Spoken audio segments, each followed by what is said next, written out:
자, 챕터 2의 스포츠와 정치에 대해서 강의를 해드리도록 하겠습니다. 자, 스포츠와 정치에도 굉장히 밀접한 관계가 형성이 되고 있습니다. 네, 그래서 한번 보면, 자, 스포츠와 정치에는 정치, 경제, 문화적 우월성을 표출하는 수단.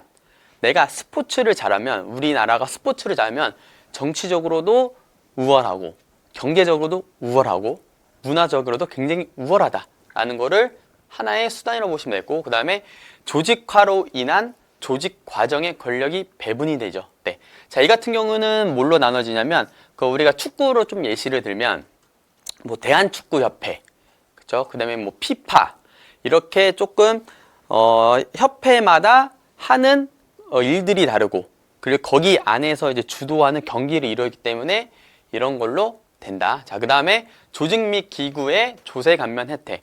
자, 이 같은 경우에는 이런 대기업들이 어느 한 구단을 인수를 해서 거기서 막 스폰을 막 해줘. 그러면 이게 나라에서 조세 감면, 즉 세금을 감면을 해줍니다. 세금을. 네. 그래서 이런 것도 있다. 자, 그리고 정치적 외교의 상호작용 효과. 이것도 어떻게 보면 긍정적인 효과죠. 어떻게 보면. 네. 그리고 스포츠의 제도적 특성에 개인을 한다. 자, 이처럼 이 스포츠와 정치는 이러한 이유 때문에 관계가 맺어 있다라고 보시면 되겠습니다. 자, 그리고 이제 또 학자가 나옵니다. 이런 스포츠 정치화에서 자주 나오는 학자 중에 한 명이 바로 에티즌과 세이지입니다. 네. 이런 스포츠의 정치적 속성을 한번 보면, 자, 여기에 나오는 것들은 다 이제 순기능은 아니에요. 다 긍정적인 효과는 아닙니다. 어떻게 보면 속성들이. 그래도 이런 것도 있다라고 보시면 좋을 것 같아요. 자, 먼저 대표성입니다. 자, 대표성 같은 경우에는 제일 중요한 거는 이런 올림픽이나 국제 경기에서 이런 각 나라의 정치적, 경제적, 문화적, 군사적 우월성을 나타내는 중요한 수단 중에 하나라고 보시면 돼요. 그래서 이 같은 경우에는 하나 예시를 들어주면, 자, 뭐 우리나라 지금 현재 아시안컵 하고 있는 거 다들 아시죠? 네, 아시안컵에서 지금 우리나라와 다른 나라가 축구 경기를 할 때 항상 국가 연주가 이제 울려 퍼지죠. 그 다음에 뭐 예를 들어서 올림픽에서 금메달을 땄어, 우리나라 선수가. 그러면 애국가가 나오죠. 자, 이런 것처럼 이런 대표를 할 수 있는 어떤 중요한 수단이라고 보시면 되겠습니다. 자, 두 번째는 권력 투쟁입니다. 자, 이거는 구단주 안의 간, 그리고 경쟁 리그 간, 행정기구 등의 이런 불평등하게 배분되는 권력이 존재한다. 예. 이건 어떻게 보면 이런 사회적인 역기능과도 비슷하다고 보시면 될 것 같습니다. 자, 그리고 상호 의존성입니다. 네. 상호 의존성, 제가 첫 번째 챕터에서도 상호 의존성에 대해서 좀 얘기를 해드렸는데, 자, 일단은 중요한 건 이겁니다. 프로 스포츠 구단을 창설하게 되면 조세 감면 혜택을 받는 경우가 있다. 네. 뭐 이거 말고도 다양한 것들이 있습니다. 뭐 월드컵이나 올림픽에서 좋은 성적을 거뒀거나 혹은 금메달을 땄어. 그러면 우리 남자 선수들은 어떻게 돼요? 군면제 혜택을 받죠. 네. 그런 것도 있고, 그 다음에 이런 포상금들, 그 다음에 뭐 꼭 메달을 따면 이런 연금도 받을 수 있는 이런 상호 의존성이 존재한다 라고 보시면 되겠습니다. 자, 다음은 보수성입니다. 보수성은 어떻게 보면 이런 스포츠 정치적 속성에서는 제일 크게 띄고 있는 게 바로 보수성이에요. 네. 그래서 문제도 보수성에 대한 문제가 좀 자주 나올 것으로 예상이 됩니다. 자, 그럼 보수성은 뭐냐? 말 그대로 스포츠는 예전부터 이런 경기가 이루어졌기 때문에 예전의 것을 굉장히 좋아해요. 그리고 잘 바꾸려고 하지 않아. 자, 그렇기 때문에 자, 이런 스포츠의 인기와 대중성을 활용한 정치적 이용의 선전수단, 제일 많이 나타나고 있는 게 보수성이고요. 그 다음에 조직화로 조직이 이미 구성이 돼 있어가지고 쉽게 이런 뭐 법칙이나 혹은 이런 경기 규칙, 뭐 시간 이런 것들이 쉽게 잘 변하지가 않습니다. 그래서 권력의 배분과 체계화시키고, 그 다음에 이거는 경쟁에서 이기는 스포츠와 정치의 유사한 속성. 네, 어떻게 보면 스포츠의 정치적 속성과 제일 유사한 속성이라고 보시면 될 것 같고요. 그 다음에 이런 경제, 문화, 정치 등의 사회적인 우월성이 상징이 되어 있다라고 보시면 될 것 같습니다. 자, 그러면 정치가 스포츠를 이용할 때 어떠한 방법으로 이용을 하냐 보면 총 3가지로 제가 정리를 좀 해놨습니다. 자, 첫 번째는 상징입니다. 상징. 네. 상징은 어떻게 보면 우리 그 정치적 속성에서 대표성이라도 비슷하다고 보시면 돼요. 어떻게? 스포츠 이벤트에서, 즉 스포츠 이런 메가 이벤트성급의 경기에서 국가 연주, 우리나라 국가 연주가 울려 퍼지는 거, 그 다음에 이런 선수 복장들, 우리나라 선수들의 다 왼쪽 가슴에 뭐가 있죠? 태극기 있죠, 태극기. 자, 이런 거, 그 다음에 국기에 대한 의례 등, 그리고 이런 메달을 땄을 때에, 금메달을 땄을 때에 애국가 울려 퍼지는 이런 게 상징적으로 정치가 스포츠 이용을 하고 있다. 자, 두 번째는 동일합니다. 동일한 말 그대로 내가 그 선수가 되는 거예요. 그 선수가 내가 되는 것처럼. 자, 우리 여기 우리 남성분들도 공감을 좀 하실 거예요. 축구로만 보고 있는데 저기선 저렇게 하면 안 되지. 여기서 패스를 해야지. 여기서 골을 넣어야지. 슛을 해야지. 이런 것처럼 이게 뭐냐면 바로 동일화예요. 동일화. 네. 막 답답하고 다른 선수가 골 넣는데 내가 막 좋아하는, 자, 이런 것들이 어떻게 보면 동일화하고 있다. 스포츠와 우리는. 그래서 뭐 이런 프로 스포츠 구단의 각 지역의 연거제도 등 이런 것들이 동일하다라고 보시면 되겠습니다. 다음 조작입니다. 조작. 이 조작 같은 경우에는 좀 예민할 수도 있는데, 이런 한일 스포츠 대결을 앞두고 우리 일본에 우리한테 했던 이런 과거의 행적들, 이런 것들이 막 생각이 나가지고 한일전만 하면 우리나라가 막 미쳐. 와, 무조건 한일전은 무조건 이겨야 돼. 우리나라 만세.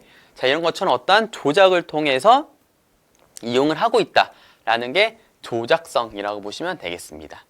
자, 스포츠인데, 하지만 스포츠 정치에서도 이런 순기능과 역기능이 있어요. 네, 순기능, 역기능 한번 보면, 자, 순기능은 이제 외교적 수단, 국민화합, 생산성 향상 등이 있고요. 역기능으로는 갈등이 생깁니다. 국제적으로. 네, 이거는 특히나 여기서 제일 큰 사건 중에 하나는 제가 뒤에 설명 좀 해드리도록 할게요. 그 다음에 권력과 지배 정당성 유지, 그리고 국수주의 조장 등이 있다. 이렇게 순기능과 역기능이 있다라고 보시면 될 것 같습니다. 자, 그리고 스포츠와 이제 국내 정치에 돌아와서, 자, 지역사회와 스포츠를 보면 지역사회에서 스포츠와 정치의 상호 관련성은 너무나 교후적이고, 그 다음에 상호 간의 균등한 영향력을 반영한다. 즉, 지역사회와 스포츠와도 되게 긍정적인 효과를, 상호 우정성을 띠고 있다라고 보시면 될 것 같습니다. 자, 그러면 국가가 스포츠 개입했을 때 어떠한 변화가 있는지 한번 보도록 하겠습니다. 첫 번째는 공공 질서 및 유지 보호입니다. 네. 그리고 두 번째는 건강. 왜? 일반 국민들이 스포츠를 즐기면 건강해지죠. 네. 그 다음에 이런 여가의 기회 제공할 수가 있고요. 그리고 국위 성향과 국가 이미지를 긍정적으로 제고할 수가 있다. 네. 그 다음에 국가와 사회 전반의 경제적인 발전도 일으킬 수 있고요. 그리고 사회 통합. 네. 이런 사회 통합이란 단어가 자주 나옵니다. 이 사회화에서. 왜? 스포츠는 하나다. 이거는 뭐 남녀 혹은 뭐 나라, 인종 이런 거 다 차별 없이 스포츠는 하나다. 사회 통합의 기능. 그다음에 정부에 대한 지지가 확보가 되어 있다라고 보시면 될 것 같습니다. 자, 그러면 이번에는 국내 말고 이제 국제로, 이제 전 세계로 한번 보도록 하겠습니다. 자, 어떻게 보면 이런 제가 좀 몇 가지에 대한 7가지에 대한 제가 예시를 갖고 왔는데, 제가 거기에 맞는 어떠한 사건들이 있습니다. 하나하나. 네, 그걸 한번 보도록 할게요. 자, 먼저 첫 번째는 외교적 친선 도구입니다. 네, 외교적으로 스포츠를 통해서 나라가 화해를 했어. 그게 바로 뭐다?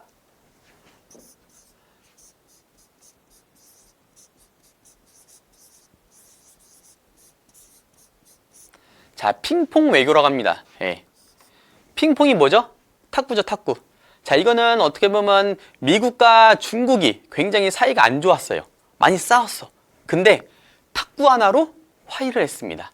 이게 되게 대표적인 예시라고 보시면 되고, 자세한 내용은 제 뒤에 또 설명을 해드리도록 하겠습니다. 자, 그 다음에 이데올로기와 체제 선전의 수단은 여러분들이 생각하시는 헬싱키 올림픽 경기. 네. 자, 이거는 어떻게 보면 소련이라는 나라가 어떻게 보면 굉장히 미움을 많이 받는 나라 중에 하나였어요. 네. 근데 이 헬싱키 올림픽 경기에서 종합순위 1위를 차지했어. 그 뒤로 다른 나라들이 이 소련을 보는 시선들이 달라져. 와, 종합순위 1위 했어? 와, 너네 짱. 네.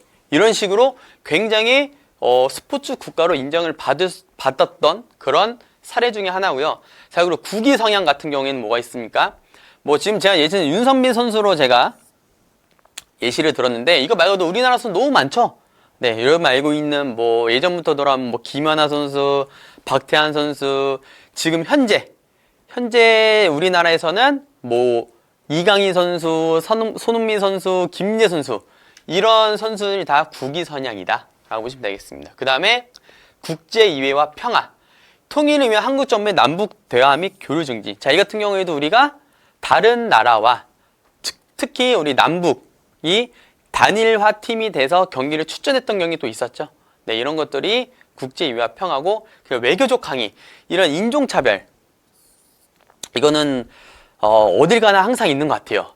자, 풀리지 않는 문제, 우리가 꼭 풀어야 될 문제, 이런 인종차별을 예전에 남아프리카 공화국에서 한번 했다가 전 세계적으로 스포츠를 배제를 시켰습니다.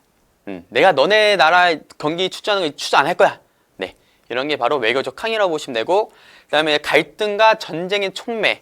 네, 뭔가 이 전쟁이랑 단어하면 굉장히 조금 예민할 수 있는데, 자, 이 같은 경우는 예전에는 여기 나오면 100시간 동안 벌인 축구 전쟁이 있습니다. 이거는 굉장히 유명한 어떻게 보면 큰 사건 중에 하나인데, 말 그대로 이런 예선에서 온두라스와 엘살바도르가 강중끼리 막 100시간 동안 전쟁을 했어요. 싸움이 아니야, 전쟁이야. 네, 이런 것 때문에 갈등과 이런 전쟁의 촉맥이 될 수가 있다.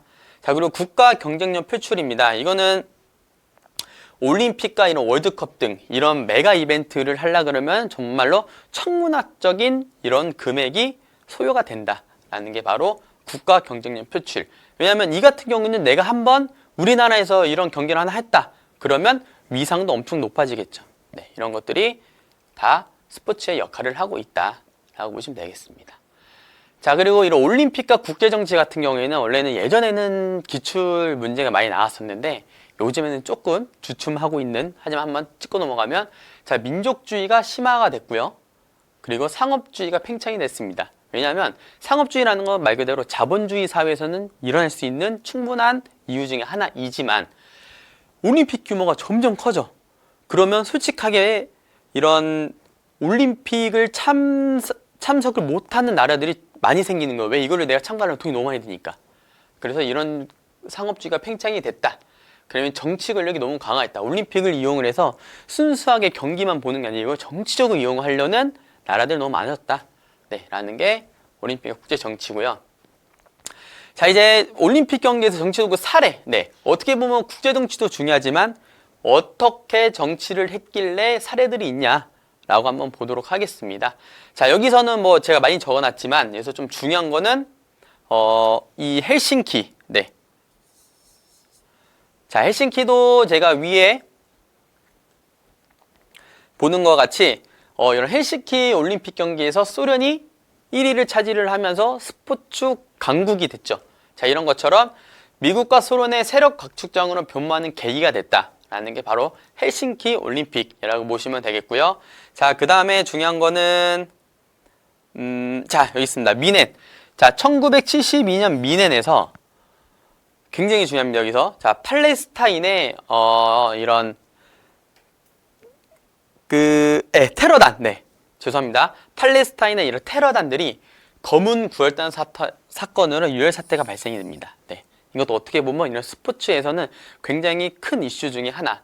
네, 그래서 이 같은 경우는 어떤 거였냐면요, 이런 팔레스타인이 어느 한 정치적인 유명한 사람을 살해를 해요. 테러단이.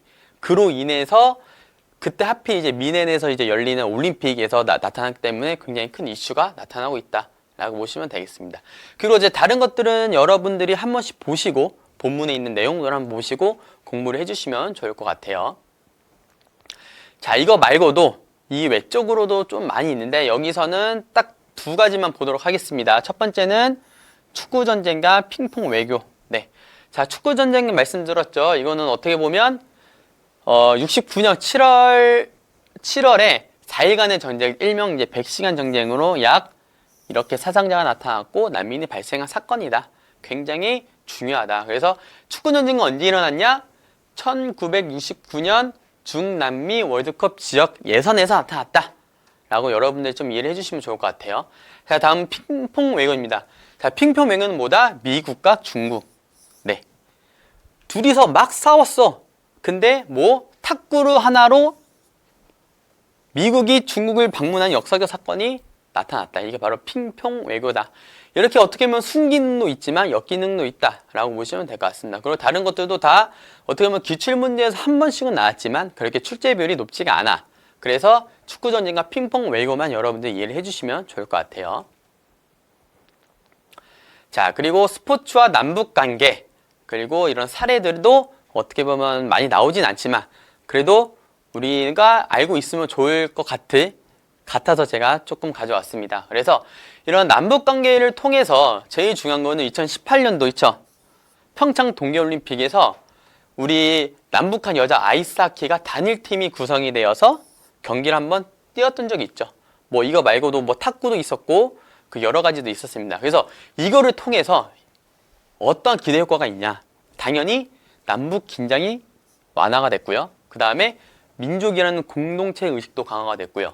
그 다음에 국제사회와 정치적 불안감이 해소가 됐고 마지막으로는 통일을 준비하는 기회가 마련이 됐다라고 보시면 되겠습니다.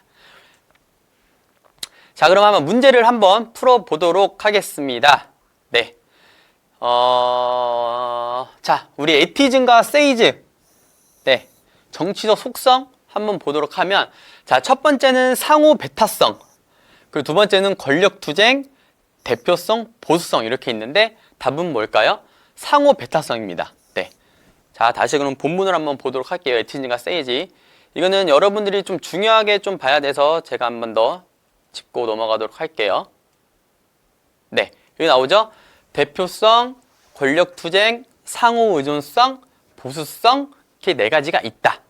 근데 문제에 나오는 보기에 나오는 상호 배타성은 없다.